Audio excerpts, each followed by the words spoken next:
Dito! Dali natin si Papa sa ospital! Hindi ako makinga. Dito, pakip ka! Gumising ka ba? Gumising ka! Papa! Maagang naulila sa ama si Eric. Ang yugtong yon ang naging simula ng pagtahak niya sa paglalakbay sa kanyang buhay na tila walang direksyon. Dahil wala ngang trabaho ang nanay ko, magka-college ako, wala kaming pambayad ng school. In fact, wala na kaming pambayad ng bahay namin.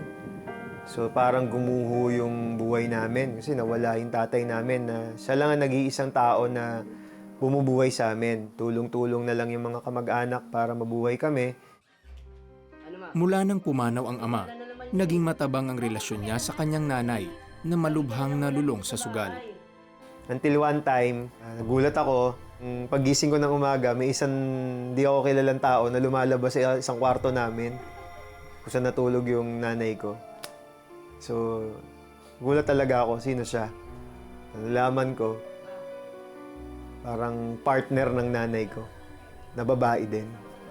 So, hindi ko yun matanggap.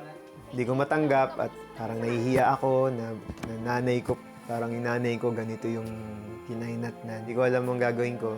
That's the time na ayoko nang umuwi ng bahay. Minarapat ni Eric na tumira sa bahay ng mga kabarkada. Matakasan lang ang kahihiyan.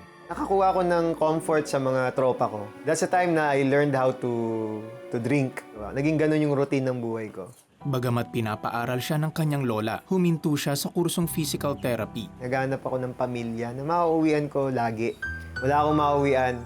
So, until nakilala ko yung girlfriend ko. Dahil nga naghahanap ako ng pagmamahal, ng attention, ng care, nakuha ko yun sa kanya. Nagbunga man ang kanilang pagsasama nang magkaroon sila ng anak na natiling malumbay si Eric. Hanggang isang kaibigan sa kolehiyo na isa ng pastor ang nag-imbita sa kanya sa simbahan. Dito niya higit na naunawaan at isinapuso ang kanyang relasyon sa Panginoon. Dahan-dahang namunga ang binhi ng salita ng Diyos na naitanim sa kanyang puso ng kanyang tiyahin noong siya'y bata pa. Yung words na naalala ko sa prayer niya is, "For God to give me a clean slate." Then that started to change the way I think, I view life. Kasi naalala ko lahat ng mga maling nagawa ko in the past. And kaya pala ako naalala ko nung nag-pray ako nung tinanggap ko si Jesus, na pwede nga pala akong bigyan ng panibagong simula. I felt new. I felt I have a new chance, a new beginning, a new shot sa pagkakataong maitama yung mga kamalian ko. Doon ako nagkaroon ng opportunity to serve God, to play at church, to lead a youth group, to lead a youth camp. Nagbago yung mga priorities ko sa buhay. Nagbago yung goal ko. Gusto kong maging mas matinong asawa, maging mas matinong tatay. Gusto kong mag-aral anything about God. Gusto kong makilala mabuti yung Diyos. Bilang tugon, minarapat ni Eric na magpakasal. Makalipas naman ng 10 taon ay itinuloy niya ang pag-aaral at nakatapos sa kursong physical therapy. Nakamit rin niya ang mga trabaho na gusto niya.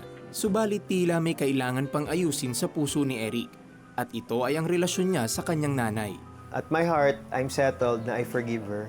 So I thought na that gesture is enough. But hindi kami nagkita. I never saw her for a long time. So, and so I believe God orchestrated things. So my relationship with my mother was reconciled. Love sometimes is spelled as T-I-M-E. Time.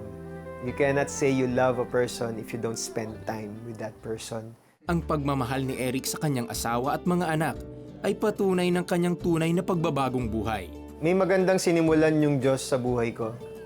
At hindi niya hayaang hindi maganap yon, hindi matapos. Pag tama yung relasyon mo sa Diyos, magiging tama din yung relasyon mo sa kapwa mo.